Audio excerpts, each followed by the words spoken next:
వ్యతిరేకంగా శాంతి చర్చలు వెంటనే, శాంతి చర్చలు వెంటనే.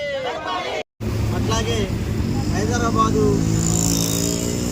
మహాధర్నాకు హాజరైనటువంటి రాష్ట్ర నలుమూలల నుంచి హాజరైనటువంటి ప్రజానీకానికి ముందుగా ఈరోజు భారతదేశంలో మధ్య భారత ప్రాంతంలో మతోన్మాద మోడీ అమిత్ షా ప్రభుత్వాలు ఈ బీజేపీ ప్రభుత్వం ఏదైతుందో ఆదివాసీల పైన దాడుల్ని అట్లాగే హత్యల్ని కొనసాగిస్తున్నటువంటి ఒక పరిస్థితి. దాదాపు జనవరి నుంచి ఇప్పటి వరకు 600కు పైగా హత్య చేయటం అనేటువంటి జరిగింది. ఈ హత్యలు ఎందుకు జరుగుతున్నాయి, దీని వెనక ఉన్నటువంటి ఒక నేపథ్యం ఏమిటి అనేటువంటి ఒక విషయాన్ని మనం పరిశీలించినప్పుడు కనపడేటువంటి ఏంటంటే, ఈ మధ్య భారత ప్రాంతంలో 29 రకాల ఖనిజ సంపదలు అనేటువంటివి ఉన్నాయి. లాటరైట్ ఉన్నది, బొగ్గు ఉన్నది, ఇనపరాయి ఉన్నది, బంగారం ఉన్నది.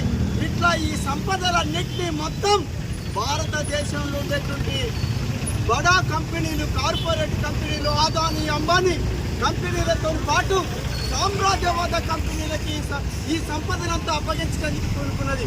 అయ్యా, ఇది చట్టవిరుద్ధం, ఇది రాజ్యాంగ వ్యతిరేకం, ఈ సంపదనంతా నువ్వు అప్పగించడానికి వీల్లేదు అనేటువంటి చెప్పి పర్యావరణాన్ని, అడవిని కాపాడేందుకు ఆదివాసీ గిరిజనులంతా పూనుకున్నారు. కాబట్టి ఇట్లాంటి చట్టవిరుద్ధమైన చర్యలు వ్యతిరేకించినందుకు ఈరోజు ఆదివాసుల్ని ఊచకోతకు వస్తున్నటువంటి ఒక పరిస్థితి అనేటువంటి మనం చూస్తున్నాం. అలాగే ఇది తప్పనందుకు, దీన్ని వ్యతిరేకించినందుకు వాళ్ళకి అండగా నిలబడ్డటువంటి మావోయిస్టు నాయకుల్ని, కార్యకర్తల్ని, నాయకత్వాన్ని, వాళ్ళ కేంద్ర కమిటీ కార్యదర్శి అయినటువంటి నమ్మాల కేసీఆర్తో పాటు కేంద్ర కమిటీ సభ్యులందరినీ కూడా హత్య చేస్తూ వస్తున్నది. ఈ కేంద్ర ప్రభుత్వం హత్య చేయటమే కాదు, 2026 మార్చి కల్లా వీళ్ళని అంతమందిస్తానని చెప్పి రాజ్యాంగ వ్యతిరేకంగా కూడా ఈ ప్రభుత్వం అమిత్ షా మాట్లాడుతున్నాడు. దోపిడీ ఉన్నంత కాలం ఇక్కడ ఖచ్చితంగా పోరాటాలు కొనసాగుతాయి. ఇక్కడ ఆదివాసులకు అండగా ఈ మావోయిస్టులే కాదు, విప్లవకారులు నిలబడతారు.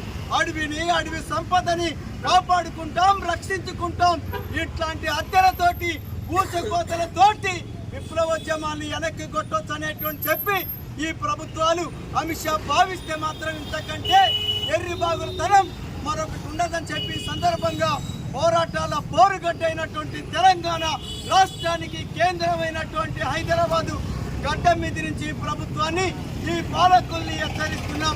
సిపిఎంఎల్ న్యూ డెమోక్రసీ పార్టీతో పాటు అనేక రాజకీయ పార్టీని కలుపుకొని శాంతి చర్చల కమిటీ ఆధ్వర్యంలో ఈరోజు ఇక్కడ మహాధర్నాన్ని నిర్వహిస్తున్నాం.